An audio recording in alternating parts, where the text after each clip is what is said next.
Oi, eu sou o Fernando Canzian, jornalista da Folha de São Paulo. Fui convidado aqui pela Casa do Saber para falar sobre o especial que o jornal fez este ano de 2019 sobre desigualdade global, onde a gente visitou aí os 4 cantos da Terra para mostrar que a desigualdade de renda no mundo vem aumentando de forma abrupta, principalmente nos últimos 20, 30 anos. Foi muito legal esse papo, muito interessante. Eu espero que quem esteja nos assistindo curta bastante. O material também da Folha está disponível no site do jornal. É só digitar Desigualdade Global Folha no Google que você acha, e tem vídeos abertos no YouTube também no site da TV Folha. Oi pessoal, começa agora mais um Quem Somos Nós, o nosso programa para quem tem prazer em conhecer. Se você quiser ouvir todo mundo que já passou por aqui nesses últimos 7 anos, acesse quemsomosnós.com.br, escolha a plataforma, se é de vídeo, se é de áudio, Spotify, YouTube, podcast, você que sabe.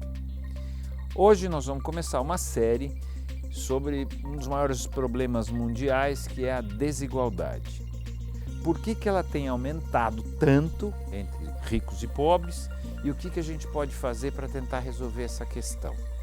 Aqui com a gente, nesse primeiro programa, o repórter especial da Folha de São Paulo, Fernando Canzian, que coordenou uma série de reportagens sobre desigualdade global, uma das maiores já feitas no Brasil sobre o tema.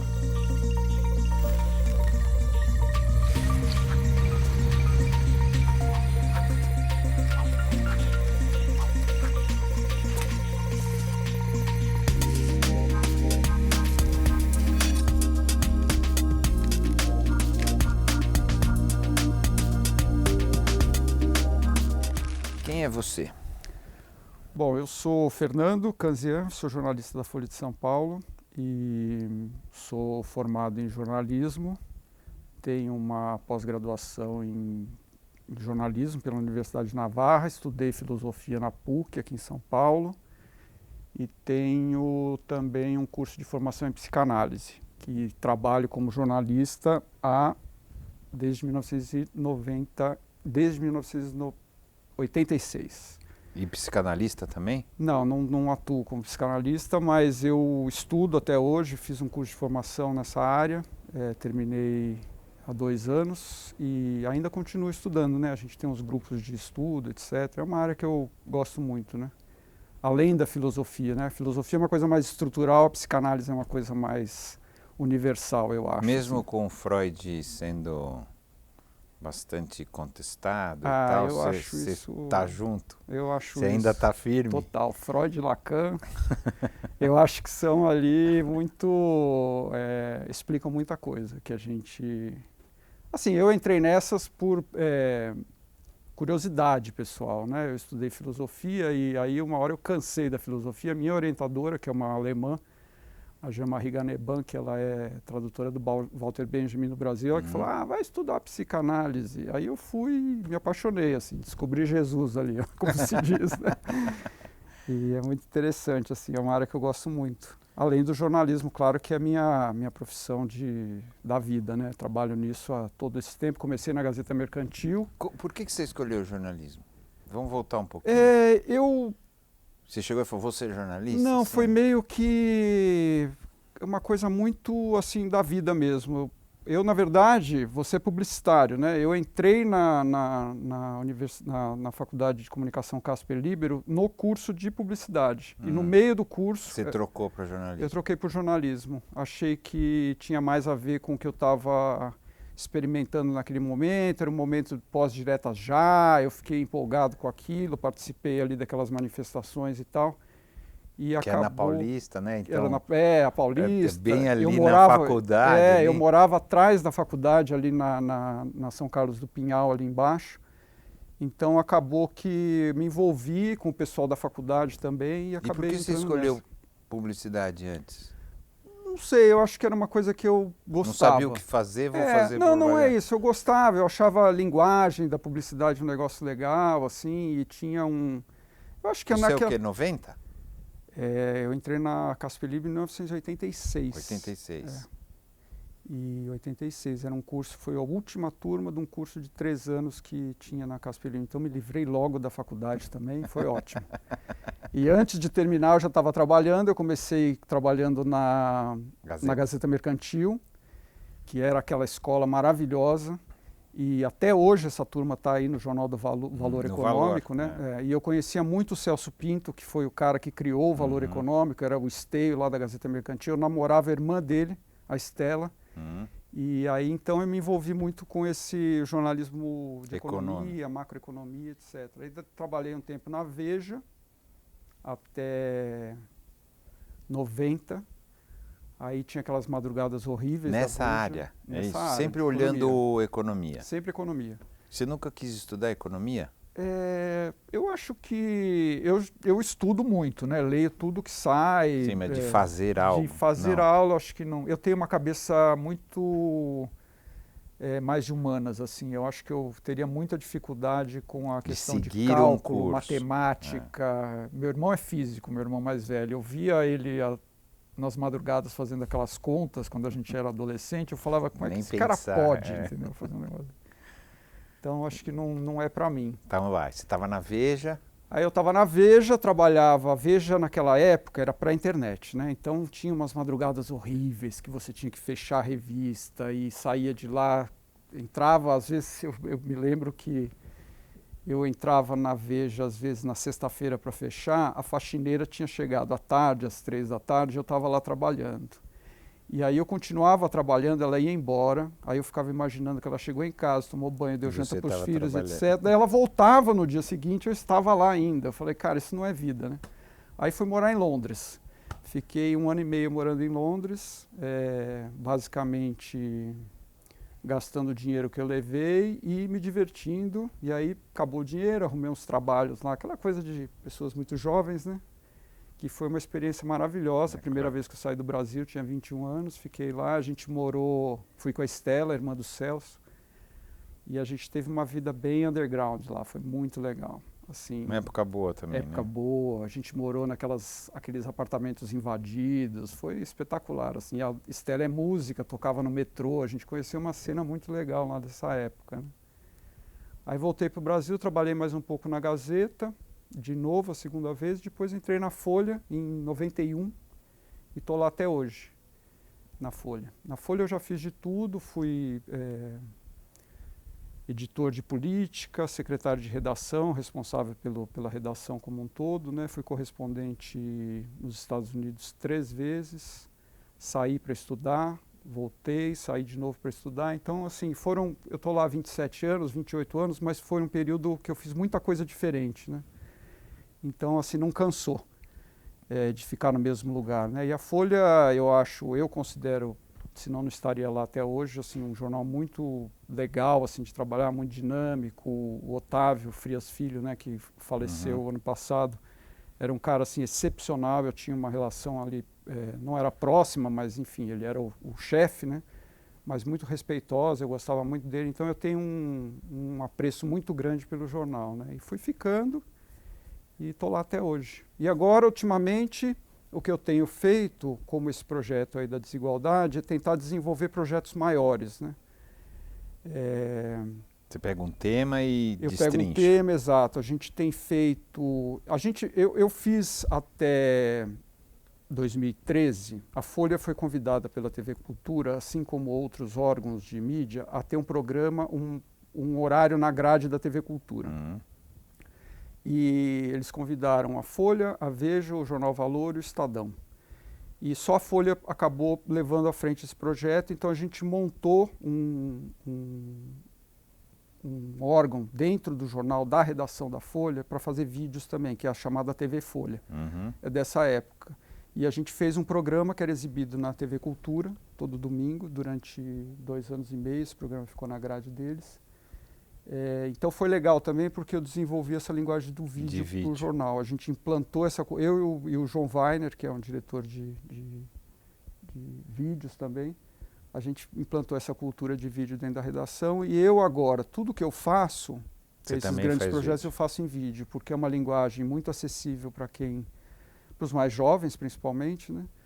E é uma coisa que eu gosto de fazer também, porque te obriga a pensar de uma outra maneira, encavucar personagens interessantes, se você quiser escrever uma matéria, uma coluna, às vezes você não precisa olhar para a cara de ninguém, né, para fazer aquilo. Você tem lá os dados, olha os números, cruza e escreve... Tira a sua conclusão escreve e 1,5 metro de matéria, quer dizer, agora para você fazer um vídeo, você precisa ter a imagem.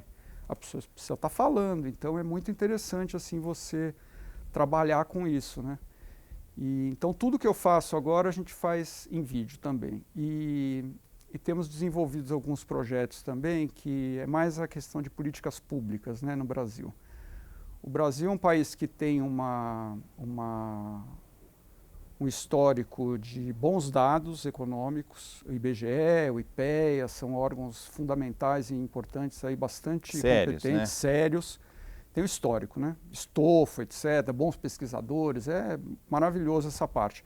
Mas eu acho que a divulgação desses dados muitas vezes deixa a desejar, não só porque esses órgãos eles não têm a manha da linguagem jornalística, como não tem o canhão da divulgação. Então, assim, sai um release do IBGE. Ótimo. Agora, quem é que vai ler aquilo se não tiver numa mídia destrinchado, bastante elaborado ali, né? Então, e o que eu tenho procurado fazer é pegar dados das mais variadas fontes para montar alguns tipos de produtos. Por exemplo, em 2016 nós fizemos um negócio que chama Ranking de Eficiência dos Municípios. É uma base de dados que cruza... Agora é todo ano, né? Cada 4 anos a gente vai atualizar, que cruza saneamento, atenção à saúde, educação, etc. E o denominador, você faz uma fórmula matemática, o denominador é o gasto. Então, quando você ranqueia, você sabe dos 5.570 municípios do Brasil, quem entrega mais saúde, educação, saneamento com menos dinheiro. Então, é um ranking de eficiência. Em 2016 fizemos isso, em 2018 fizemos dos estados, que saiu Santa Catarina, São Paulo, Paraná no ranqueamento, né? Também é um ranking maior, mais elaborado, são 19 variáveis e a despesa, né? A academia aceita esse? A academia aceita, inclusive, essa é a minha grande preocupação. Questão, claro. Então, esses rankings a gente não tira da cachola, né? Então, assim, antes de fazer, eu tive cuidado, fui na USP, fui na FGV, fui no INSPER, fui conversar com o Delfim Neto, que é um cara que eu fiz um livro com ele em 2017, gosto muito dele, etc., me ajudou na elaboração disso. E o lançamento desses 2 produtos a gente fez junto com o INSPER. Então, assim, aí traz pessoas de fora, claro, secretário dá credibilidade. Secretário de Fazendas, de outros estados e tal, para dar uma analisada naquilo, né? E o produto que foi feito o ano passado foi esse da desigualdade, né? Eu já estou com uma ideia para o ano que vem, já estou trabalhando, até eu vou para o Rio aí hoje à noite, que a semana que vem eu tenho alguns encontros lá para tentar começar a fechar o projeto de 2020. Violência, né? Vamos falar da desigualdade. Esse projeto não falou só no Brasil, né? Você usou dados do mundo e tal, um pouco do Piketty, um pouco da ONU, né? Um pouco de tudo. Segundo depois de tudo, né? Depois de você ter estudado tudo isso, ter feito esse material, por que você acha que está acontecendo isso? Por que a desigualdade tem aumentado? Quando começou isso? Ou foi sempre assim? Você tem alguns períodos de aumento da desigualdade na história humana. Se a gente olhar o mundo, imagina que o mundo é uma laranja e você olha essa laranja por fora. Você olhando a laranja. Ela hoje é uma laranja mais homogênea. A parte da frente que você está olhando, ela é parecida com a parte de trás que você não está vendo. Então, digamos que aqui está o Ocidente e atrás da laranja está a Ásia. Está mais homogêneo. A Ásia está mais rica, o Ocidente empobreceu um pouco relativamente à Ásia, então a laranja está mais homogênea. Essa é a mesma configuração hoje que você tinha no final do século XIX. Começo do século XX. O mundo era assim, mais ou menos. Você descasca a laranja, A Ásia era A Ásia era semelhante, mesmo com a Revolução Industrial aqui, não porque mesmo com... a Revolução Industrial estava começando na América Latina, não tinha, não, por aqui exemplo. não, mas assim... Então, e não tinha ainda todo o empuxo capitalista naquele momento, né? Tá. Então, assim, digamos lá, 1870, por aí, etc., a configuração era mais ou menos essa. Tá. Você tinha uma Ásia mais rica, não é que a Ásia era mais não rica, era mais o Ocidente rico, era mais pobre. pobre. Exatamente. Então, é mais parecido o Ocidente com o Oriente, vamos chamar assim. Em termos de renda. Uhum. Agora, se você descascasse essa laranja, tanto lá quanto aqui, você veria os gomos da laranja desiguais. Uma concentração maciça de renda no topo e pouca renda na parte de baixo. Ou seja, já havia uma concentração de renda no final do século XIX. O mundo era homogêneo, mas a concentração de renda existia intra-países. Ao longo do século XX, por vários motivos, essa concentração de renda, até a década de 80 mais ou menos, ela diminuiu no mundo. Principalmente no Ocidente por causa de guerra. Guerra destrói valor e mata gente. E o movimento comunista, essas coisas... também. Não, isso é pós-guerra, né? Pós-guerra, aí... Porque acontece o seguinte, o que acontece? Você tem, numa guerra, por exemplo, você tem dois fenômenos que destroem riqueza. A guerra, que as pessoas perdem destruição capital, física, claro. fábricas, etc., os países empobrecem. E, por outro lado, você perde muito capital humano porque as pessoas morrem na guerra. Então, a mão de obra acaba sendo valorizada, o salário aumenta. Então, a diminuição da desigualdade vem por esses fatores, por exemplo. Tristeza. É uma tristeza. Tem um livro muito interessante de um americano que chama Walter Schneidel, e a tese dele é essa. Como é que é o nome do livro? Em inglês é The Great Leveler, que é o seguinte, os momentos onde a desigualdade no mundo diminuiu foram momentos de catástrofe. Guerra, peste, grandes fomes, etc., é quando a desigualdade diminui. Horroroso esse pensamento. Exato. Que quando não tem isso, a gente vai ser injusto, a gente vai ser sacana, as coisas vão ser horrorosas. Então, aí Tomara que ele esteja errado. Exato. Mas aí você teve o pós-guerra. O pós-guerra, o que aconteceu no pós-guerra? Você teve experiências de nacionalização de fábricas, de bancos, etc. Na França, no próprio Reino Unido, nacionalizou todo o sistema capitalista praticamente, né? Então aí nesses momentos você teve uma diminuição das desigualdades por conta da guerra, da destruição de capital, da valorização do capital humano, dos humanos que sobraram da guerra e da questão da nacionalização e o Plano Marshall americano que injetou bilhões na Europa para que a Europa se reconstruísse. E houve de fato um aumento da desigualdade nesse período. Da igualdade. Desculpe, uma queda da desigualdade, desculpe, nesse período. E aí veio... Que é o estado de bem-estar social. Estado de bem-estar social, etc. Se você pegar, por exemplo, hoje, um dos países mais desiguais, os países nórdicos lá é outro bicho, né? É uma exceção, né? São cargas tributárias muito altas, umas sociedades muito igualitárias, também menores, né? Menos gente, mais fácil de... Eu tive lá o ano passado, eu estudei, eu gosto de quando vou visitar, eu estudar. Claro. Eles deram o salto da educação no século XIX e o salto da ideia mais social no começo do século XX, ou seja, os caras estão há muito tempo fazendo justiça, por isso que está num estágio completamente diferente. E são umas democracias mais participativas, são países menores, né? E uma língua que não tem, eles não são tão internacionalizados, então não é tão... Assim, se você pegar ali e tentar resolver, você resolve, né? Não é uma coisa, um país de 220 milhões de pessoas como o Brasil, por exemplo. Né? É mais difícil. Mas vamos lá, a gente estava falando que diminuiu por causa do estado de bem-estar social. Você falou, não vale contar muito, exato. Aí eu te interrompi. Então, assim, se você pegar um país, por exemplo, qual é o país hoje europeu que talvez seja o mais igualitário? A França. A França é um país que a desigualdade vem aumentando paulatinamente, mas é um país extremamente, comparativamente, mais igualitário.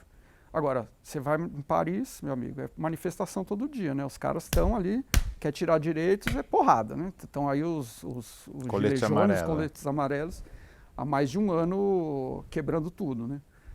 Então, mas aí a partir da década de 80, quando você tem uma espécie de um esgotamento dessas economias, você tem crise do petróleo, aí você tem crises inflacionárias em alguns países, uma mudança estrutural em termos de faixa etária das pessoas, as economias começam a ratear. E aí alguém, principalmente nos Estados Unidos, como o Ronald Reagan e a Margaret Thatcher no Reino Unido, inventam esse novo liberalismo. Neoliberalismo. Né? E aí acaba que desregulamentando várias coisas, etc., e aí a desigualdade começa a subir de novo. Porque foi colocado que eu me lembre que ela era colocada assim, não, o que está amarrando a economia são esses benefícios sociais. Exato. Né? Nós precisamos nos livrar desses benefícios sociais para a economia poder andar e aí lá na frente todo mundo vai se dar bem, não é isso? Diminuição de imposto para os mais ricos. Com a teoria de que eles iriam investir mais e geraria mais empregos. É o que eles chamam de teoria do gotejamento. Você dá dinheiro para o rico, começa a gotejar, aquilo expande a base embaixo. Não tem acontecido isso. Não tem acontecido. Isso era uma teoria, né, que depois desse tempo todo não se mostra verdadeira. Não é isso? Porque na prática o que acontece é que se aplica no mercado financeiro, não gera mais emprego, não gera mais renda e aumenta a desigualdade, não é isso? Exatamente, exatamente. E aí você tem combinado a essa destruição, né, de algumas políticas públicas como programas sociais, perseguição a sindicatos, destruição, né, de base sindical, tanto nos Estados Unidos quanto na Europa, na Inglaterra principalmente. Aqui também, né? Aqui também.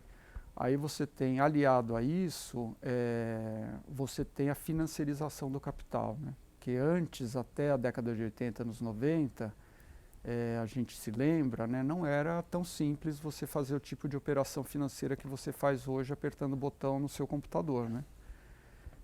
Então, assim, financiarizou tudo. E, obviamente... Mas saiu da indústria para o poder, vamos chamar assim, total, né? Ver se eu estou correto. Saiu da indústria para a indústria financeira. Indústria financeira. Né? Saiu da indústria... Por exemplo, General Motors tem um banco. A General Electric, que já foi a maior empresa americana. Boa parte da operação deles hoje é banco. O nosso amigo aí, o Zuckerberg, quer criar uma moeda. Quer dizer, todo mundo entrando nessa, né? As fintechs todas. Fintechs, é isso que dá dinheiro, né? Financiarização, né? Bom, aí é outra história, né? Porque tem muita gente que diz que, olha, isso aí, meu amigo, é um castelo de carta, daqui a pouco vem aí uma crise. Mas, de qualquer maneira, hoje a concentração de renda acontece em parte. Acontece. Por isso também, não é isso? Acontece. Eu fiz em 2017, eu arrumei uma bolsa na Universidade de Michigan, fui estudar fiz lá um curso no departamento de Ciências Sociais deles. E tem um cara lá nos Estados Unidos, o departamento de Ciências Sociais de Sociologia, né, da Universidade de Michigan é considerado o melhor dos Estados Unidos. E tem esse cara, que é o Mark Mizzuti. Ele fez um trabalho muito interessante que ele chama de interlocks. Resumindo, como o destino da humanidade é decidido nos campos de golfe. Então ele pegou quem está no board do banco tal, está no board da empresa tal, está no board do organismo internacional tal.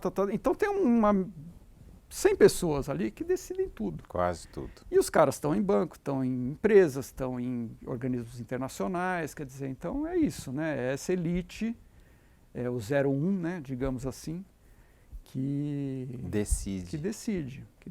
Agora, vamos ver, né, se isso sustenta, né? Mas foi diferente?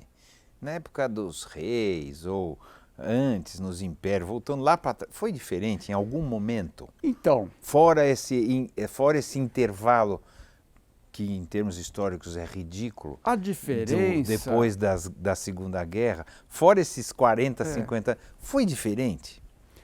Olha, a grande diferença é que naquele período eram estados autocratas, né? Eram pessoas que se achavam ungidas por Deus, representantes de Deus na Terra, que eram os reis. Então, era o 0001. Então, e não tinha eleição. Hoje em dia tem eleição. Então, assim, é possível que em algum momento como a gente está vendo, por exemplo, no Chile, o Chile é um país muito desigual. O Brasil é desigual, o Chile também é. É o terceiro, né, do mundo. É o primeiro, acho que é Kuwait, primeiro né? é o Catar. Catar. os 1% mais rico no Catar tem 29% da renda. No Brasil, 28,3%. No Chile, que é o terceiro... Do mundo, não é isso? O terceiro mais concentrado do mundo é o Chile, com 1% da população tem 24% da renda. Então, E ou seja, nós somos mais desiguais que o Chile. desiguais que o Chile, mas o Chile está em terceiro lugar do mundo, todos os países do mundo. Com o agravante, no caso brasileiro, que nós somos muito mais pobres que o Chile, né? O Chile tem uma renda per capita 3 vezes maior que a nossa, né? Então nós somos pobres e desiguais. Eles que são pior. Desiguais, mas a base não é tão ruim quanto aqui, não é né? tão ruim, não é tão ruim. A gente aqui no Brasil, a gente tem nós aqui todos somos suíços, né? Nós somos suíços.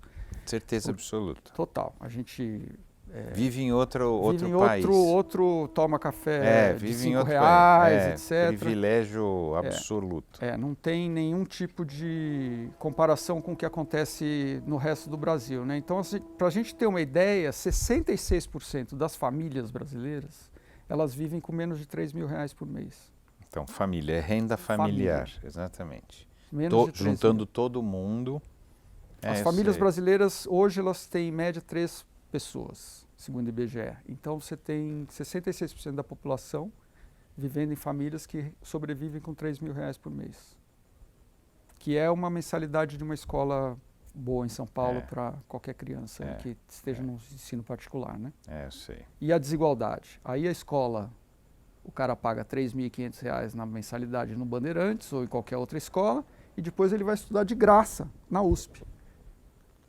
Porque ele tem mais chance de entrar. Porque ele tem mais chance. Isso agora a cota está um pouco mais ou menos, né? Mas reproduz, por exemplo, o sistema de desigualdade no Brasil, né? Por que é que uma pessoa que pode pagar o ensino para entrar na USP não pode pagar a USP? Por que não se muda isso, por exemplo, né? Essa é uma outra discussão, não é? Porque essa tem uma discussão de que o ensino deveria ser gratuito e bom para todos.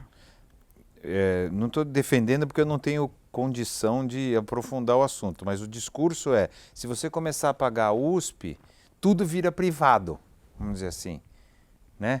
Tudo vira privado. Em vez de forçar o Estado a dar um bom ensino gratuito, desde sempre, desde a escola, desde o maternal até a universidade, a gente vai estar revertendo isso. Entendeu? Esse é o argumento que se coloca, faz um pouco de sentido. Faz sentido quem pode pagar, como também faz sentido falar, não, peraí. Se a gente abrir essa porta, vai virar tudo privado. Não necessariamente, porque eu acho que existem meios termos, né, que você pode tentar aplicar, que, bom, se a pessoa tem condições de pagar o ensino privado, ela paga a faculdade. Quem não tem condições, continua não pagando. Quer dizer, você teria que ter um tipo de mecanismo aí, né? Quer dizer, isso é uma longa discussão, né? Acho que a gente um outro seminário. É outro assunto, mas é que é um reflexo dessas desigualdades. Exato, né? Exatamente. Porque tudo no Brasil conspira para você... Para reprodução da elite com elite, tá certo? Até nesse material que a gente fez na Folha da Desigualdade, tem um cara que eu gosto muito, que é um professor do INSPER, o Naércio Menezes Filho, que ele tem uma frase dele, tanto no documentário, que está lá no site da TV Folha, quanto no material impresso, que ele fala assim, olha, se a gente fosse desenhar um país e pensasse assim, olha, eu vou fazer de tudo para esse país ser muito desigual, não podia ter pensado nada melhor que o Brasil, entendeu? Porque tudo conspira para você reproduzir, aumentar e reforçar as desigualdades. É um negócio infernal. E não é por acaso, né? Não. Não é isso? É montado para ser assim, não é? O país... Ou não? Você acha que não? Então, tem algumas pessoas, elas tendem a dizer que, olha, os países da América Latina e o Brasil, sobretudo, são países muito desiguais porque nós fomos países de colônias de exploração e não colônias de povoação, como foi os Estados Unidos, por exemplo. Os caras foram para lá para fazer a vida, ficaram lá e estão lá até hoje. Aqui no Brasil não, vieram para pegar o pau-brasil, depois o ouro, os diamantes, não sei o que, e levar embora. tem muita gente que diz que essa é a grande causa das nossas desigualdades, mas se a gente levar em conta qual era o nível de renda no Brasil antes do enriquecimento de países importantes na América e o Canadá, por exemplo, a gente não era tão mais desigual do que eles. Nós ficamos desiguais ao longo do século XX, principalmente. Então, assim, não é uma coisa que vem lá da colônia. Foi uma coisa constituída no Brasil a partir da República. Da República, por exemplo. Primeiro, qual foi a configuração republicana do Brasil? Uma república muito conservadora. Foi um golpe, na verdade. Golpe. Quer dizer, enfim. Foi um golpe militar. Militar. Né? Aí você teve anos e anos da chamada política café com leite, ou seja, você distribuía o poder a bel prazer entre Minas e mineiros e paulistas. Aí você tem um caudilho, Getúlio Vargas. Aí você tem um breve período entre o primeiro governo Getúlio e o segundo. Ali a desigualdade cai um pouco. E aí você tem depois, aí vem o Estado Novo, etc.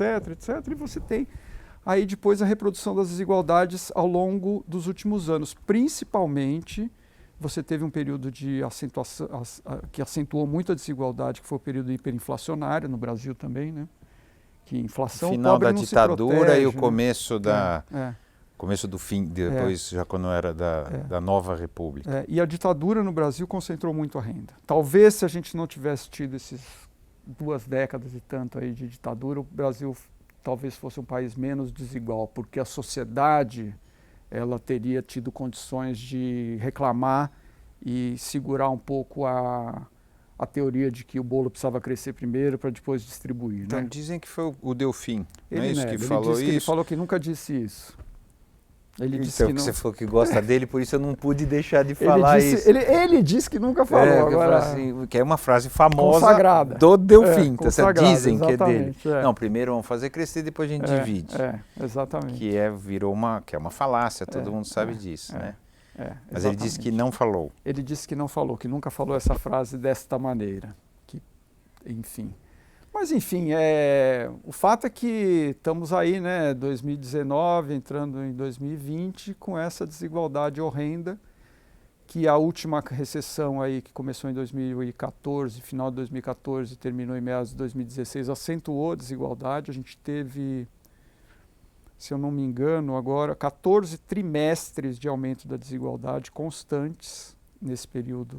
A partir do final de 2014, a recessão foi muito brutal para a questão da desigualdade. O que aconteceu na recessão? Os mais pobres perderam emprego e renda e os ricos, de alguma maneira, conseguiram sustentar ou aumentar. Né?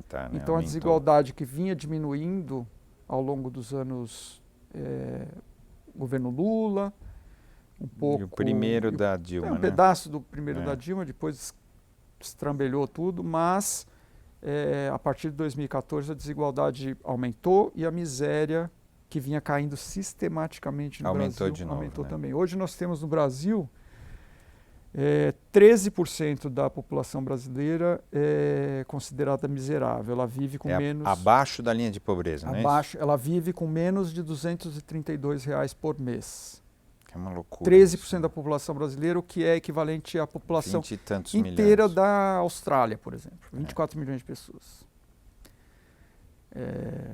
Jogo duro. E aumentou, né? E, quer dizer, e aí você tem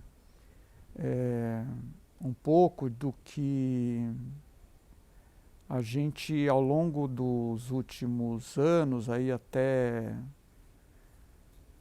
o governo Temer e agora, assim, a gente tinha um pouco desse norte, né? Não que a gente tivesse uma política de Estado. Teve o Bolsa Família, teve algumas políticas distributivas. Que é considerado mundialmente como um programa espetacular, né? Espetacular. Mas hoje em dia a gente parece que perdeu um pouco esse norte, né? Então me preocupa. Eu acho que essa equipe econômica... O governo Bolsonaro, na minha opinião, tem vários aspectos perniciosos.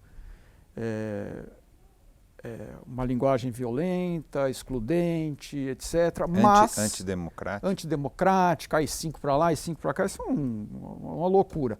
Mas a equipe econômica do ministro Paulo Guedes, eu acho que eles têm alguns pontos interessantes que visam a modernização da atividade produtiva no Brasil, que de fato é uma engrenagem completamente enferrujada isso aqui. Mas eu temo que essa agenda acelerada do ponto de vista liberal, etc., deixe muito para trás. Tem deixado. Tem deixado essa questão então, das políticas públicas. Tem gente que coloca assim, talvez o olhar, é óbvio que precisa modernizar, é óbvio que... Agora, parece que está sendo feito à custa da pobreza da maioria, não é isso? De novo, eu não tenho condição de aprofundar isso, mas tem muita gente que tem essa opinião. Uma coisa é você estar indo para o caminho certo, a outra coisa é como você está fazendo isso. Ou quem está pagando a conta de fazer isso. Qual que é o teu olhar disso? Vamos ver. Olha, o que aconteceu durante o governo Lula? Governo Lula, você olha para o Lula e você fala, ele é o representante da classe trabalhadora, amigo dos pobres, etc. Não teve nenhum governo, até o governo Lula, da redemocratização, Collor, Fernando Henrique, Itamar Franco, etc., onde o setor empresarial e os bancos ganharam tanto dinheiro como no governo Lula. Não tem paralelo. O que o Lula fez? O Lula fez um governo extremamente conservador na economia. Fez superávit primário para pagar a juros da dívida todos os anos. É isso mesmo. Eu morava em Washington. Tanto que o que a gente tem de dinheiro guardado, os 300 bilhões, foi feito no governo Lula. Reservas cambiais. Ele podia ter gastado esse dinheiro, ou não é? Podia ter jogado de helicóptero como fez o Chaves. Não fez. Então o governo Lula foi responsável, foi conservador. Eu morava em Washington em 2002, 2003, quando o Brasil estava pendurado lá no FMI, o Palocci estava fazendo... Eles não saíam de lá, fizeram a cartilha do FMI inteira. Então, assim, foi um governo conservador. Né? Pagou o tudo, FMI. Ficou credor, né? Exato. Então, assim, essa conversa de que o Lula... Vai desorganizar tudo, é bobagem. Exato. Também, eu acho assim, ele foi um governo... O que a gente sabe é do passado, né? Ele foi um governo, como disse o Delfim, de novo, no futuro a gente fica sempre inteligente, né? Em relação ao passado. Somos todos inteligentes no futuro. Mas ele fez um governo muito responsável e a economia cresceu muito. A média de crescimento do governo Fernando Henrique, 2,1% na média anual. No governo Lula foi 4%, dobrou.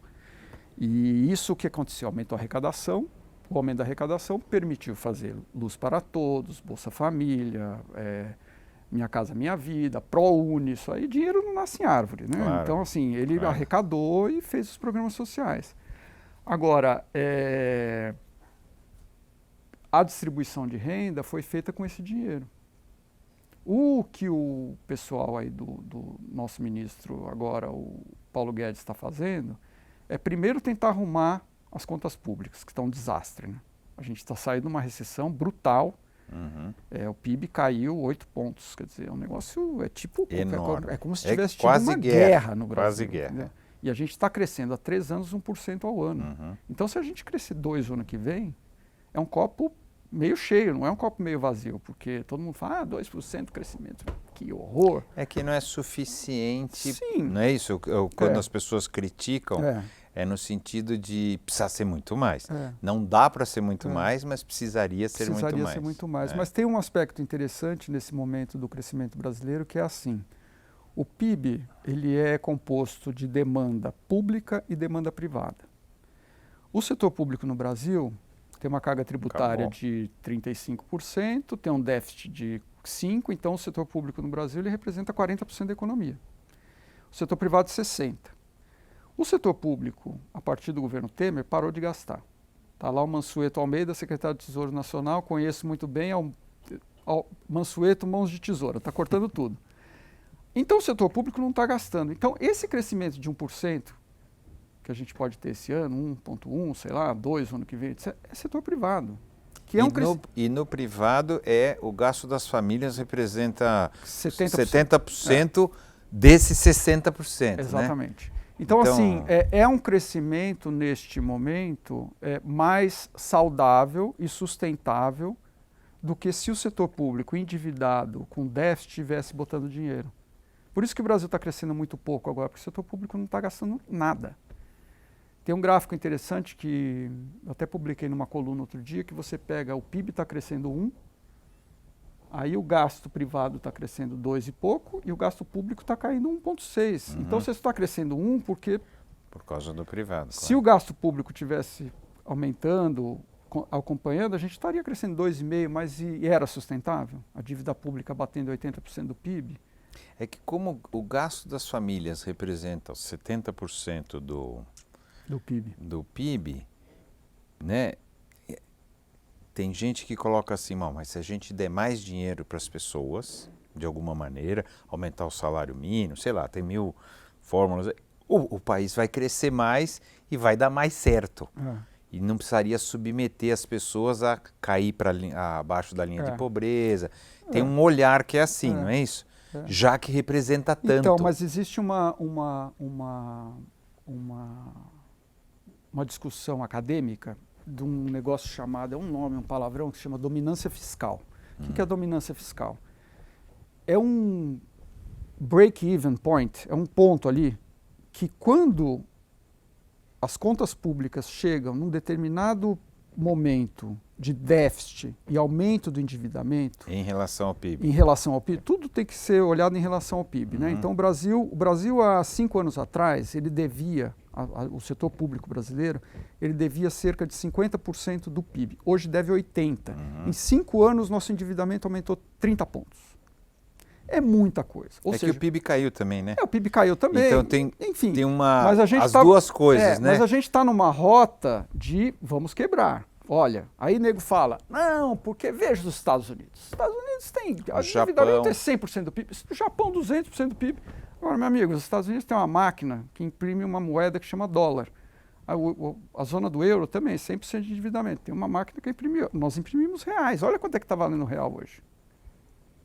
A gente entrar num processo de endividamento, o real perde valor, a economia vai para o buraco de novo. Então, assim, eu não sei, eu, na minha opinião pessoal, eu acho que a saída é essa, é você fazer o ajuste e depois a arrecadação vai aumentar, o PIB já está dando uma pequena acelerada, talvez o ano que vem melhore um pouco, e aí você faz políticas públicas. Mas o custo não é isso, é abrir mais ainda a desigualdade, é jogar mais pessoas lá. Olha, Celso, é difícil porque as pessoas estão vivendo hoje. Essas pessoas que vivem com 200, essas famílias que vivem com menos de... Elas estão vivendo hoje. Elas não vão viver daqui a 3 anos, quando o país sair do buraco. Mas aí que eu queria chegar, eu acho que existem... Por isso que eu ia dizer o seguinte, eu acho que esse governo está fazendo esse ajuste, mas eu acho que está faltando essa outra contrapartida. Então, entendeu? É a custa desses caras, esse é um problema, não é? Porque você pensa o seguinte, você tem um programa como o Bolsa Família hoje no Brasil. O Bolsa Família ele custa 30 bilhões de reais por ano. 30 bilhões de reais por ano é 0,5% do PIB. 0,5%. Só em juro da dívida pública nós vamos pagar 6% do PIB. Entendeu? Então tem espaço. É uma escolha, não é? É uma escolha. A quem eu vou pagar, vamos dizer assim, né? A essas pessoas ou eu vou pagar os rentistas? É uma escolha. É uma escolha. Você também você não pode também deixar de pagar os rentistas. Não, pode dar default, não é isso que eu estou falando. Não pagar. Então, mas se você olhar... Como lidar com isso? Então, aí vamos lá. Hoje, a taxa de juros no Brasil hoje é a menor da história. A taxa de juro real. Então, os rentistas, você vê aí, tá todo mundo, onde é que eu ponho meu dinheiro? Será que eu compro um imóvel? Acabou esse negócio de rentista, né? Do ponto de vista, você vai comprar um título do governo hoje, é capaz de você levar um chapéu ali, porque a inflação subiu um pouquinho, você perde dinheiro. Então, assim, esse problema está um pouco sendo equacionado por aí, né? E o que é isso? É diminuição de gasto público.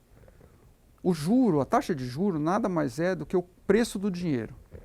É o preço do dinheiro. É quanto você vai pagar para Quanto o governo precisa, quanto eu pago para eu pegar dinheiro. Então, se o governo diminui o endividamento dele, diminui o déficit dele, ele vai precisar pagar menos juros para quem tiver que emprestar para o governo. Então, assim, é uma coisa, é doloroso neste momento. Olha, desculpa, se a gente olhar a Grécia, se a gente olhar Portugal, se a gente olhar a Espanha, se a gente olhar a Itália... A Itália não, porque a Itália já era, né? Está ali uma confusão. Uma bagunça. Uma bagunça. Mas a Grécia, Portugal, Espanha voltaram a crescer e fizeram um mega de um ajuste. É verdade. Só que lá de cima, né? Eu sempre falo isso, é verdade.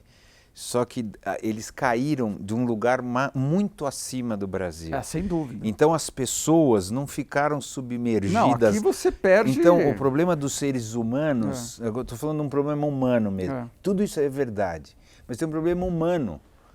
Não é que lá, claro que teve muito problema humano, mas o cara não chega na condição que chega aqui. A hora que abaixa aqui, abaixa para baixo da terra, né? Então, tem uma diferença, não é? E o que se faz com isso? Então, fala, bom, efeito colateral, é difícil você tem que pensar desse jeito. Pô, não, esses caras morrendo de fome é um efeito colateral de um ajuste. Tem que ter política pública. Então assim, na Europa tem, tá certo? Na Europa tem uma rede de proteção infinitamente maior do que aqui. Sem dúvida, né? Sem dúvida. Então, o que faz com esses caras? Precisa ter, eu acho assim, precisa ter mais dinheiro no Bolsa Família, que é o miserável do miserável. Precisa ter mais dinheiro no Bolsa Família. R$190, não é isso? Na média R$175, mas tem famílias que ganham mais, famílias que ganham menos. Eu acompanho desde 2005 2 famílias no Nordeste que recebem o Bolsa Família. Todo ano eu vou lá, converso com as crianças, com os pais, filmo, fizemos um documentário sobre eles e tal. Melhoraram muito. Os pais são analfabetos, moravam em umas casas caindo aos pedaços em 2005. Hoje todo mundo mora em casa de alvenaria. As crianças As crianças estudaram, terminaram o ensino médio. Ninguém conseguiu entrar na faculdade. A barreira ali é difícil, esse negócio. Imagina. E aí veio essa crise. O cara teve... Tinha um menino, que é o Alan. Ele estava entrando na faculdade, aí veio a crise, aí o pai ficou sem dinheiro. Faculdade paga, né? Paga, uma faculdade paga lá que ele ia pagar nível acho que R$400 médio, nível por mês. baixo. Mas enfim, ia entrar na faculdade. Claro, ia ser a primeira pessoa daquelas da 2 famílias a entrar na faculdade. E aí veio essa crise, ele foi trabalhar no mercadinho, aí não entrou na faculdade. Mas melhoraram, assim, as crianças sabem pegar numa caneta, sabem ler, sabem escrever. Não tem dúvida, eu entendo isso. O programa Bolsa Família é um negócio espetacular, assim, eu sou fanzaço, assim, eu por mim pegava mais 20, 30 bi desse negócio, dobrava esse programa à custa de qualquer outra coisa, entendeu? O Brasil paga 300 bilhões de reais, 10 vezes o Bolsa Família, subsídio para empresário. Então, entendeu? Por quê? Não, mas então, por quê? Como que você acha que a gente vai mudar Agora, isso? quem é que fez os subsídios para os empresários no Brasil? O governo de esquerda? Principalmente a Dilma, a Dilma né? Rousseff. Principalmente a Dilma. Aumentou de 2% para 4% do PIB os subsídios. Esse governo conservador... Mas ela entrou nessa conversa, né? Que a própria Fiesp apoiou tudo isso e depois falou do pato, né? Exato. Ela entrou na conversa, se danou depois. Se danou. Não importa. E agora, mas não reverte. Não, mas agora, né? Qual é o planejamento da Secretaria do Tesouro deste governo? É diminuir até 2023, se eu não me engano, voltar de 4 para 2 do PIB. Sim, mas isso vai ser usado para... Pois é, esse é o problema. Para onde é que vai esse dinheiro? Então. Entendeu? Esse é o problema. Então, assim, agora... E também não dá para você, da noite para o dia, cortar subsídio, né? Porque senão você, sei lá, o cara abriu uma empresa, um abate de frango em Santa Catarina, está empregando 150 pessoas, você corta o subsídio do cara. Você gera um desemprego entendeu? enorme. Não dá. Tem várias categorias, né? Tem toda uma... Que tem que fazer aos poucos. Exatamente, Mas, então, vamos lá, mas assim, tem solução? A desigualdade? Olha, eu acho que é muito difícil. Não todo mundo igual, né? Todo mundo igual é uma bobagem, nós não estamos falando sobre isso. Não estamos falando sobre isso, estamos falando sobre dignidade. Vamos entrar nisso, assim, que a gente tenha uma diferença onde aqui, quem está aqui embaixo tem um mínimo de dignidade. Então... Você acha possível? Eu estava falando do governo Lula, né? Os 13 anos do governo do PT, até a Dilma, se você olhar o que aconteceu com a renda no Brasil, a renda dos... Quanto mais pobre, maior foi o aumento da renda ao longo do governo do PT. Por quê? Aí você fala, é Bolsa Família. É porque eles deram dinheiro para o pobre. Esses vagabundos desses pobres receberam dinheiro do Estado. Não, foi trabalho. Nego, no lombo. Trabalhou. O brasileiro trabalha muito. Eu também acho 80% do aumento da renda durante o governo do PT, 80% da melhora de renda foi trampo, trabalho. Emprego. Você nunca teve tanto emprego formal no Brasil. você nunca teve aumento real do salário mínimo como houve naquele período e você nunca teve aumento real da renda via mercado como naquele período. Agora, o que aconteceu de diferente? As contas públicas estavam em ordem. As pessoas tinham confiança para investir. O que aconteceu a partir de 2014? As pessoas perderam confiança. Você é um empresário. Você está querendo botar uma fábrica para funcionar. Aí você olha a conta do governo e fala assim, esse governo vai quebrar, daqui a pouco ele vai aumentar o imposto. Porque ele está quebrando. Você segura. Eu não vou investir um tostão nesse negócio. Eu vou pegar meu dinheiro e vou enfiar lá fora. Mas é o que está acontecendo ainda hoje. Ainda hoje. Certo? Pois é. Hoje sai mais dinheiro do Brasil do que é. entra. Hoje Mas o investimento do capital nacional cai, tá certo?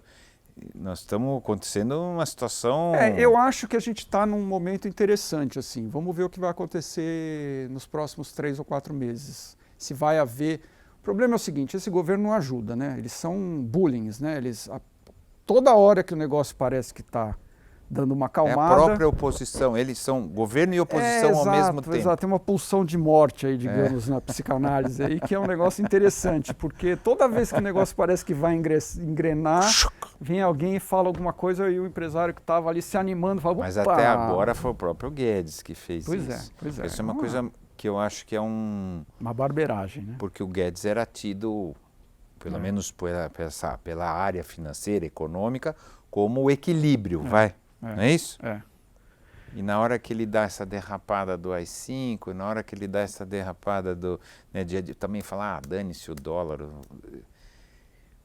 O que você acha que significa isso? Olha, eu acho que foi infeliz. Porque gera menos segurança, né? Total. É muito infeliz isso, muito infeliz. Eu acho que o Brasil é uma democracia consolidada, a gente já teve aí vários períodos conturbados desde a redemocratização.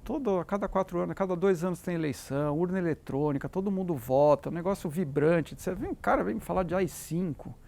É que não é um cara, muitos entendeu? caras. O governo, sabe? Fica um negócio... A Helena Landau falou uma frase que eu queria que você me comentasse sobre esse assunto. Quer dizer, ou isso está no imaginário ou isso está na agenda. O que você acha? Olha... Porque é grave, né? Gravíssimo. É gravíssimo. Qualquer uma das duas alternativas são graves, tá certo? É muito grave, né? Eu acho que, inclusive, dessa vez, pelo menos, quando saiu essa declaração do Paulo Guedes, aquela coletiva infeliz ali, eu acho que foi bastante lúcido o STF, o Toffoli e o Maia, naquele momento já terem reagido. Porque quando foi o Eduardo Bolsonaro, o STF não abriu a boca. Não falou nada. Não abriu a boca. Ah, ele é deputado e tal. Sim, ele é deputado e quer fechar a casa onde ele trabalha. Pô, que negócio é esse, entendeu? E o STF não reage a uma coisa dessa. É esquisito, né? Então, dessa vez, pelo menos, tiveram ali a rapidez de dar uma raquetada mínima ali para a escuta, meu amigo. Mas o que você acha? Você que conhece mais, que tem mais informação, conversa mais, etc. Olha, eu acho que tem gente que tem a teoria de que está sendo preparado, né? Está sendo preparado um terreno, né? De se começar a falar e naturalizar um assunto que é uma aberração, né? E falar AI-5 como se fala cortar unha. Né? Eu não estou dizendo que é isso, né? De verdade é difícil saber, mas tem gente que se coloca assim, não, as coisas estão acontecendo assim, para poder preparar uma situação de realmente acabar com o Estado democrático de direito no país. Eu acho assim, a configuração da democracia brasileira na Constituição de 88, ela foi, de uma certa maneira, feliz ali na questão da consolidação da separação dos poderes, de você ter pesos e contrapesos, não são instituições ainda tão consolidadas como a democracia americana, que tem mais de 200 anos, etc., mas a gente tem aí algum histórico já. Então, assim, um golpe no Brasil, ele só acontecerá se tiver força militar, quer dizer... Agora, os militares estão de acordo com esse tipo de coisa? Não sei. Entendeu? A gente mora num estado, né, no estado de São Paulo, que tem uma força policial importante. E o governador de São Paulo, eu acho que não compactua com esse tipo de... Eu nunca ouvi o governador de São Paulo falar em AI-5. Não, acho que... Quer não. dizer, então, assim, inclusive o pai do governador exato. foi então, caçado pelo AI-5. Então eu acho seria que bem difícil. Eu acho que isso é uma coisa mais... Sim, eles podem estar com esse pensamento maquiavélico aí, mas agora se isso prospera... Você acredita que não? Eu acho que as instituições do Brasil elas são fortes. Tomara que esteja certo. E assim, vamos pensar, né? Quem são as pessoas muito radicais? O Datafolha fez uma pesquisa bem interessante sobre comportamento e volições políticas, né, dos brasileiros antes da eleição do ano passado. Os radicais no Brasil, tanto de direita quanto de esquerda, é uma franja de 10%, 15% da população. Isso são perguntas assim, se você é a favor de golpe militar, se você é a favor da pena de morte, se é a favor do casamento gay, enfim, tem todo um arco, né, de questões. Então, o grosso da sociedade brasileira é de centro. Ela é de centro. A gente sempre foi de centro. Quer dizer, o Lula só ganhou a eleição quando você não, o Lula nunca foi também extrema esquerda, nem na época na época do sindicato. Exato. Então, o brasileiro, ele é um cara, sei lá, o brasileiro médio é aquele cara, sabe, o cara quer ir pescar, sabe, quer não sei o quê, quer tranquilidade, etc., dólar aí para ir para Miami, não é isso que o cara quer. Então, assim, não tem essa coisa do radicalismo. A eleição passada, o que foi? Sei lá o que foi aquilo, foi um tilt, né? Isso que eu ia perguntar, foi um tilt. O que foi? A eleição passada eu acho que foi acho que é uma combinação de duas coisas. Primeiro, eu acho que os políticos tradicionais e até a mídia acordou um pouco tarde para a questão da influência que as redes sociais iam ter na eleição, principalmente essa questão do WhatsApp, etc. Então, lembre-se que todo mundo se juntou em torno do Geraldo Alckmin, ele terminou com uma votação ridícula, sendo que tinha mais tempo de TV, mais dinheiro, etc., fundo partidário, etc., não adiantou para nada nessa eleição, número 1. Número 2, a gente vinha de um escândalo de corrupção brutal, Lava Jato, um monte de gente sendo presa, e quem eram os candidatos? O candidato Geraldo Alckmin, cheio de problemas aqui em São Paulo, de Dersa X. Aí você tinha Henrique Meirelles, que era um candidato do Temer, que era o golpista. Ligado ao Temer, que tinha... o chamado golpista. O golpista que tinha a história do JBS. Os grampos. Independente dele ter a ver ou não, né? Não importa, nós estamos falando sobre a associação. Aí você tinha a esquerda tradicional e mesmo a mais ponderada, presa em Curitiba, com o ex-presidente Lula, e uns candidatos meio novatos ali, o Amoedo, etc. E o Haddad, que assumiu no final. E o Ciro Gomes, que tomou uma rasteira ali do PT no final, né? Eu acompanhei essa história né, em abril, se não me engano, do ano passado. Houve uma reunião no escritório do Delfim Neto aqui em São Paulo com o Haddad e o Ciro Gomes. E combinaram. Escuta, vamos fazer o seguinte, Ciro Gomes na cabeça de chapa, Haddad como vice. O Lula vetou, o resto é história, né? Segurou a candidatura até o final, aí botou o Haddad nos 45 do segundo tempo, chamavam o Haddad de Andrade, até descobrir que o Haddad era o Haddad, e o Bolsonaro levou a eleição. Então, assim... O Bolsonaro teve a facada. Ele não debateu. Não se expôs, não debateu. Virou só o mito, né? Nós fizemos sabatinas na Folha, na TV Folha e no UOL com todos os candidatos, exceto o Bolsonaro, que não apareceu, né? Não quis ir antes da facada, e depois da facada tinha a desculpa. Né? Não apareceu. E aí foi isso, né? O resto é história. Mas eu acho que foi um momento assim muito sui generis, né? Agora... Mas que estava alinhado com coisas que estavam acontecendo mundialmente também. Ao mesmo tempo que uma coisa muito diferente, né? Sui generis, como você colocou, tinha um alinhamento com o que estava acontecendo. Trump, lá na Europa, né, principalmente a Europa Oriental. Então tem uma assim, esse amassamento lá na Europa da classe média, né? Nos Estados Unidos, onde o salário real da classe média não cresce há 40 anos. Metade mais pobre teve aumento de $200 em 40 anos. Então. É um negócio... Então está acontecendo... No Brasil também, a classe média foi achatada no Brasil. O super rico no Brasil, 1%, ele não perdeu renda, mas o pobre ganhou proporcionalmente mais do que a classe média. Vamos lá, o que aconteceu nos anos Lula? Porra, esse aeroporto está parecendo uma rodoviária, né? A classe média teve que dividir o seu espaço com a classe C emergente. O dentista ficou mais caro, porque tinha mais gente indo ao dentista. As escolas, as mensalidades ficaram mais... A empregada ficou mais caro, você teve que registrar a empregada. A classe média estava a pé da vida.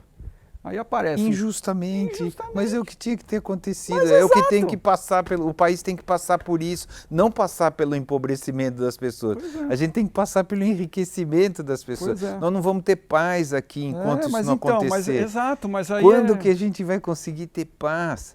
Não é isso? Porque a violência não é uma coisa direta disso. Né? Diretamente. Então, mas assim, quando que a gente vai ter paz? Quando que as pessoas vão entender que viver no submundo, viver abaixo da condição humana não faz sentido. Quando que a gente vai ter governo que vai no tempo conseguir, porque são vários, né? Nós temos um país grande, muito pobre, muito desigual. Como que você vê isso? Assim, o negócio me parece tão óbvio, a questão assim, não dá para a gente largar as pessoas de um jeito tão desumano assim. Olha, no Brasil, Celso, eu acho que nada funciona, né? A não ser que você tenha uma ruptura, uma revolução, que nem o Chile agora. O Chile está tocando pau. Os deputados baixaram o salário pela metade, vão fazer uma constituinte, aumentaram a aposentadoria de todo mundo, porque senão o país vai... Mas foi necessário um grau de coisa que não... Não precisa. Não precisa. Então, assim, sem uma ruptura, qual é a maneira mais eficiente e rápida de você tentar, de alguma maneira, resolver o problema da desigualdade no Brasil? Imposto. Aqui no Brasil... Você tem o imposto de renda, pessoa física no Brasil, você olha, tem qualquer tabela, quanto se arrecada de imposto no mundo com imposto de renda pessoa física e quanto se arrecada no Brasil. No mundo é isso, digamos que é 70%, 60%, 50% do imposto da carga tributária vem imposto de renda, no Brasil é 10%. Mas nós sabemos por quê. Nós não pagamos imposto. O rico no Brasil não paga imposto. Não paga imposto. Não paga imposto sobre lucros e dividendos. Tem a questão dos PJs, né, que está todo mundo PJado, paga uma carga tributária de 10%. Mas agora é legal, né? Pois é, e é legal. Agora está dentro da lei. Antigamente, pelo menos era ilegal. Agora não é. Então, assim, mas as coisas são feitas assim, não é isso? E agora, aí eu te pergunto, o governo progressista do Lula fez reforma tributária? Também não fez. Não consegue. Não faz. Então, o que é que impede, por exemplo, passar na Câmara uma coisa dessa? O que é que impede que as pessoas percebam que isso está esticando a corda de um jeito? Eu não duvido, não sei se é amanhã, mas eu não duvido que se a gente continuar a esticar a corda, não vai acontecer como no Chile, ou não vai acontecer como na Bolívia, não vai acontecer... Não é isso? Eu não duvido, porque chega uma hora as pessoas não aguentam mais. O Brasil, se não tivesse tido 2013, a gente provavelmente estaria agora numa coisa assim. A gente cansou um pouco daquilo, né? Vimos que, não deu em nada, né? Pode ser. Entendeu? Pode ser. Acho que é boa isso aí. Nunca tinha pensado nisso. Entendeu? O 2013 é que está evitando acontecer agora. Eu acho, porque o nego olhou para 2013 e falou, bom, o que aconteceu em 2013? Uma baita de uma confusão, ganhou E depois nós ficamos pior, né? Entendeu? Agora, mas de qualquer maneira, se continuar esticando essa corda, uma hora vai estourar. Eu acho assim, não precisa ser muito inteligente, né, para perceber. Eu acho que... Por que você não faz uma reforma tributária? É difícil fazer uma reforma tributária neste momento, porque o Brasil está quebrado. Então, quando você vai mexer em imposto, alguém vai ter que perder, você vai ter que tirar daqui, por ali, etc. No momento que você está quebrado... Vai tirar de quem tem mais, não é? Mas você vai mexer nisso. Mas quando está todo mundo ganhando, aí você não mexe também. Esse é o problema, entendeu? Essa é a grande questão. Imposto no Brasil é extremamente regressivo.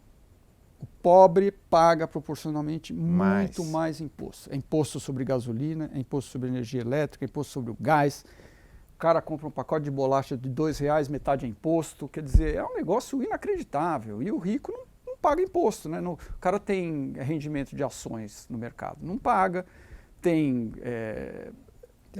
muitos benefícios. muitos benefícios, isenções daqui, isenções daqui. E fora, porque assim, como é que você calcula a desigualdade, né? Até o livro do Piketty, O Capitalismo no Século XXI, que é um livro de 2016, existia muito estudo de desigualdade baseado em pesquisas domiciliares. Você chega para o cara e pergunta quanto é que você ganha, quanto você gasta, tal, não sei o que. Bom, isso IBGE. IBGE, etc. Agora, o rico, ele não declara tudo, ele não declara o aluguel que ele ganha, o 1 milhão que ele tem no banco que rende 10 por mês, ele não declara nada disso na pesquisa. E o Piketty, nessa base de dados dele, ele foi no imposto de renda e mais, além do imposto de renda e das pesquisas domiciliares, tem as contas nacionais, que aí entra o subsídio, os 300 bi. Entendeu? Então, por isso que quando ele olhou para esse tipo de coisa, a desigualdade no Brasil veio desses países todos, porque tem outros aspectos que antes as pesquisas domiciliares não pegavam. Vamos dizer, injustiças escamoteadas de outras maneiras. Que você nem enxergava isso. Quer dizer, esse trabalho dele, eu tive com esse pessoal dele lá, né, na Escola de Economia de Paris, eles tiveram uma felicidade de reinventar um pouco isso e botar essa discussão à luz do dia. Quer dizer, hoje você tem um site... Botou no centro do assunto. Desigualdade hoje é o assunto, não é no mundo inteiro. Eu acho que é o assunto. Não é isso? No mundo inteiro, não é aqui só e tal. É o assunto. E assim, como é que você vai resolver isso? Boa. Como? Então,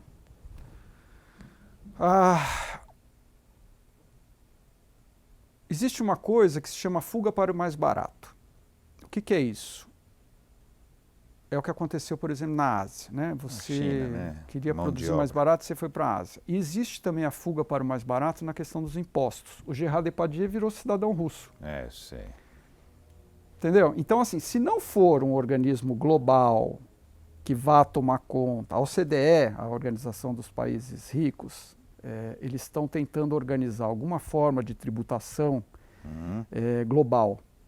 Agora, o Trump é contra a ONU, contra a OCDE, contra a OMC, é contra todo mundo. O Putin não está nem aí com isso. A China não sabemos. Não sabemos.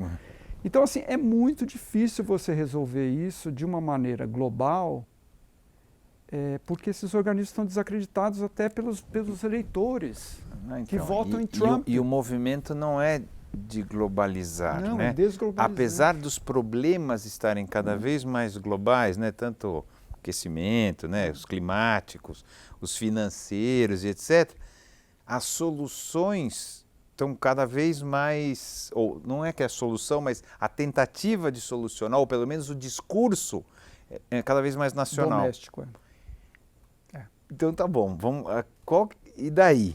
E daí, meu Você é amigo, esperançoso ou você acha que já ferrou? Você acha que nós vamos conseguir? Eu acho o seguinte, isso muito pessoalmente, tá? É claro, é pessoalmente mesmo. Eu acho que é assim, a gente esqueceu, basicamente, do que aconteceu no século XX, porque as pessoas que viveram os piores anos do século XX já morreram. Então, assim, eu comecei falando aqui da laranja, né? Aquela configuração da laranja do final do século XIX, começo do século XX, deu em quê? Primeira e Segunda Guerras. É a mesma configuração que nós temos hoje. Então. A gente vai ter uma guerra mundial? Não, porque tem bomba atômica. Mas isso vai melhorar? Não sei. Eu acho assim, houve um trauma, que foram as duas guerras. Bom, primeiro veio a Primeira Guerra, daí você teve a crise de 29. Aí você teve um trauma que foi a Segunda Guerra. Não, posso só te fazer teve esse meinho aí onde o mundo virou muito para a direita, muito parecido com o que está agora, não é isso? Exatamente. Mais nacionalismo, esse discurso de resolver facilmente problemas muito difíceis, deixa que eu resolvo, eu sou o cara. I'll make America great again. Isso, então. A gente está voltando, nesse mas papo. É a mesma configuração. Entre guerras. Né? Eu tenho a sensação que nós estamos numa situação muito parecida. Exatamente, é muito parecido. É muito parecida. Líderes personalistas. Então. E aí? Que não se conformam com a regra do jogo democrático. Então. Que querem mudar as regras. Então, assim, eu acho que a humanidade como um todo, ela esqueceu desse trauma. que causou tanta destruição, etc., que levou a uma redução da desigualdade. E o que impera hoje, na minha opinião pessoal, é uma questão que, como você não tem nenhuma superestrutura pensada... Vamos lá. Quais são as duas superestruturas que foram pensadas ao longo do século XX para resolver os problemas econômicos da humanidade? Liberalismo e comunismo, certo? Nas suas maneiras, eles foram, de algum modo, organizados para resolver os problemas da humanidade. Da carência, da falta de... Não, e a fricção entre os dois é que gerou, na verdade, esse meio do caminho, né? Exato. É uma coisa... O medo de cair no comunismo fez o liberalismo da coisa. É uma coisa meio hegeliana, assim. Então, os dois acabaram gerando o bem-estar social, veio dessa luta. Exatamente. Aí você tinha essas respostas estruturadas, que foram, saíram ali de conflitos mundiais, etc. Hoje em dia você não tem mais nada, não tem uma resposta estruturada.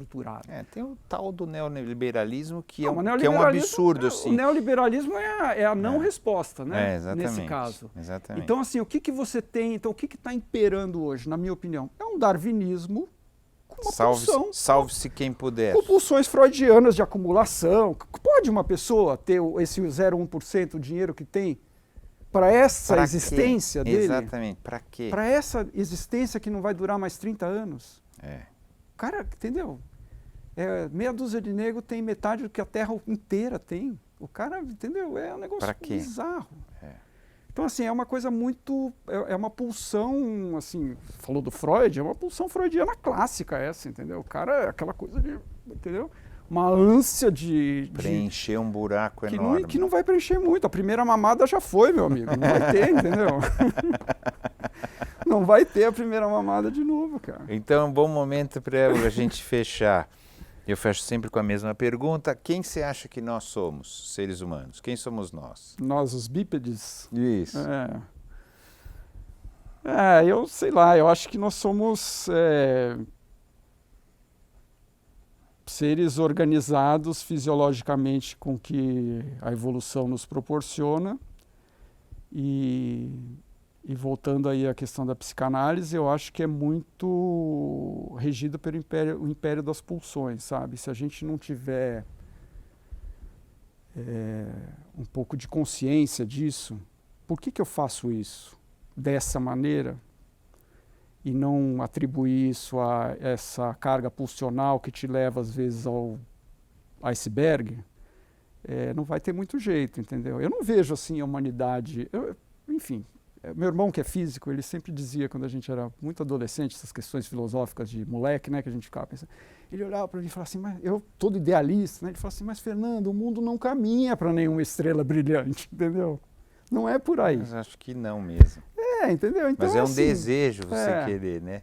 Agora, tem pessoas muito dedicadas, interessadas. Vocês aqui têm a Casa do Saber, entendeu? É uma coisa que, as pessoas vêm aqui não é para ficar pior, né? É para ficar melhor, né? A ideia é essa. A ideia dessa conversa também é para espraiar um pouco de iluminismo, de conhecimento, humanismo, para você poder ser um pouco mais ponderado nas suas reações no dia a dia, né? Agora, não tem dado certo. Bom, e depois, meu amigo, daqui ninguém sai vivo e é isso, né? No final todo mundo vai para o mesmo lugar. Então, assim, se a gente conseguir pelo menos discutir esses assuntos e fazer com que as coisas mudem minimamente, depois eu acho assim, a gente tende a ser muito pessimista, né? Mas vamos pensar o seguinte, a humanidade nunca esteve tão bem, né? Nunca estivemos tão bem. Do ponto de vista mesmo de redução de pobreza. A gente aqui no Ocidente somos todos uns mimados, né? Porque vai olhar na Ásia. O que aconteceu lá? A China, 40 anos atrás, as pessoas morriam de fome. Você vai para a China hoje, é um país vibrante, rico, 1 bilhão e 300 milhões de pessoas, não tem mais miserável ano que vem na China. Então, assim, nós estamos... Mas aqui tem. Mas nós somos acostumados com essa a gente fica falando muito do Ocidente porque nós vivemos aqui. Claro. O outro lado dessa moeda tem um outro lado do mundo que está muito bem, né? A gente tem tido avanços aí em termos de alimentação, embora as pessoas estejam comendo porcaria e engordando, mas a alimentação é disponível hoje. questão de medicamentos, Não, etc. então, se a gente pega historicamente, é difícil negar isso, né? Saúde, educação, tudo está melhor. Se você pegar os últimos 500 anos, os últimos 1000 anos, tanto faz, né? A gente melhorou bastante. Nos últimos 200 anos, a gente melhorou bastante. Mas e daí? Eu acho que a pergunta é essa. Ainda falta muito, tem um monte de gente ainda muito pobre no mundo inteiro. E nós estamos destruindo o planeta. Ah, sim. O que não é uma boa ideia não, também. Tá péssima certo? ideia. Então Não. também, e daí, né, que a gente está muito melhor se a gente está fazendo tudo isso ainda? Mas é isso. Não caminhamos para nenhuma estrela. Tem esse filme que ganhou o Oscar de melhor filme estrangeiro há uns 2 anos atrás, 3 anos, sei lá, um filme, acho que é polonês, sei lá que filme, chama Ida. Você chegou a ver esse filme? Não? É um filme de uma freira que sai do convento e ela tá para ser ordenada freira ou não, e ela sai do convento e fica um tempo, enfim, transa com o cara, tal, não sei o que, para ver qual era a vida. E aí ela fica naquela, será que eu volto pro convento ou fico aqui, né? Daí o namorado começa, fala, não, agora nós vamos, ele é músico, agora nós vamos para não sei aonde, daí ela fala assim, mas e depois? Não, aí nós vamos casar, não sei o que, mas e depois? Aí nós vamos ter um filho, mas aí o cachorro, aí ela volta pro convento. Volta pro convento. E depois, cara, eu também não sei, sabe? É um negócio, você pode ficar quietinho no seu lugar ou fazer como vocês fizeram a Casa do Saber, eu vou lá estudar desigualdade, tentar fazer alguma coisa também para, né, para fazer alguma coisa com as nossas pulsões e sentidos, mas, sei lá, não... Carpe diem, né? É isso aí. Obrigado. Obrigado.